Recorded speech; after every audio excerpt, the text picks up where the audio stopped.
Kailangan mo na emergency pera. Asya mga bossing ko, mainam na subukan nyo po itong gawin. Kumuha ka ng buo na dahon ng laurel. At pagkatapos po, kayo po ay mag-wish mula sa inyo pong puso.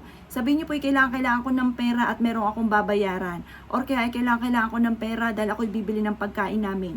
Or kaya kailangan ko ng pera dahil ayan na yung due date po namin. Yung mga ganyan mga bossing. Mag-wish ka na mula sa inyo pong puso at pagkatapos ay sunugin nyo po ang dahon ng laurel.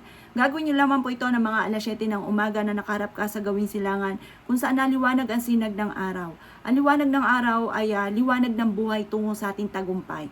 Makakatulong ang liwanag ng sinag ng araw sa umaga upang sa ganon makatrak tayo ng swerte at maitaboy ang mga kamalasan. Proven po ito na napakaswerte basta't may 100% kang paniniwala sa mga gatong mga pamamaraan. Ikaw mismo ay maa-amaze sa dami-dami ng mga blessing na darating po sa inyo.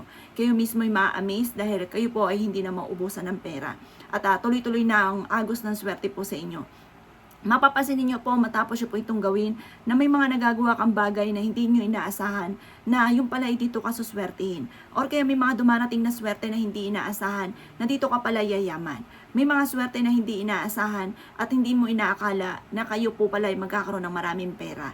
Yung mga ganon, lagi kang ia-adya nito, lagi kang dadali nito, kung saan lagi ikaw ay suswertihin. Ang dulot nito ay napakaswerte. Kaya ako'y kinaniwala at naisyo po itong gawin. Huwag ka na po magpatumpik-tumpik pa.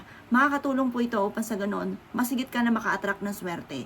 At kayo po mga bossing ko, napakaswerte rin ito, lalo-lalo na kung hindi ka rin makatulog. At yung bang kung ano ng mga pumapasok sa inyo pong isipan, na siya nagiging dahilan kung bakit sumasakit na ang inyo pong ulo. Mainam po na maglagay po kayo mga bossing ko ng dahon ng laurel sa ilalim ng inyo pong unan. At ang dulot po nito mga bossing ko, yung magkakaroon ka ng masarap na tulog. At imbis po na kung ano ang iniisip po ninyo, kayo po mas magiging kampante, mas magiging panatag ang inyo pong isipan. At mawawaksi ang mga negatibong enerhiya na kung ano naman ang inyo pong mga iniisip. Proven po ito mga bossing at kayo mismo ay maa-amaze sa dami ng mga blessing na darating po sa buhay po ninyo matapos nyo po itong gawin mga bossing. Kaya ako'y kinaniniwala, subukan nyo na po itong gawin mga bossing. Pero sa umaga lang ang paggawa ng mga pampaswerte.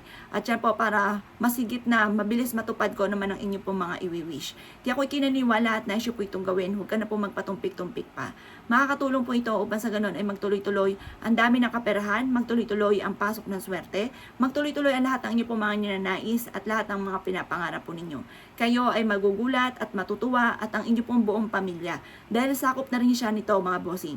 Ang aroma nito, kapag po ikay nasa loob ng bahay at ikaw ay nagsusunog po nito, yan po ay iikot na sa loob ng bahay. Magtataboy po yan ng kamalasan, ng mga bad spirit, ng mga negative energy na nagdudulot kung bakit nagiging mailap sa inyo ang swerte lalo na sa pera at kung bakit away-away ang inyo pong pamilya. Kaya mas may na po mga bossing ko ay gawin nyo na po ito. Kapag napanood nyo po ito, huwag ka na magpatumpik-tumpik pa. Gawin nyo na po ito at ito po ay napaka-powerful. Napaka-effective po nito mga bossing. At ako isa sa mga magpapatotoo po na napakaraming blessing na dumating. Lalo nyo po sisipagan kapag po ay gumagawa ng ganito upang kayo po ay maging matagumpay. Kung ikay naniniwala at naisyo po itong gawin, asya mga boss, good luck po sa po lahat.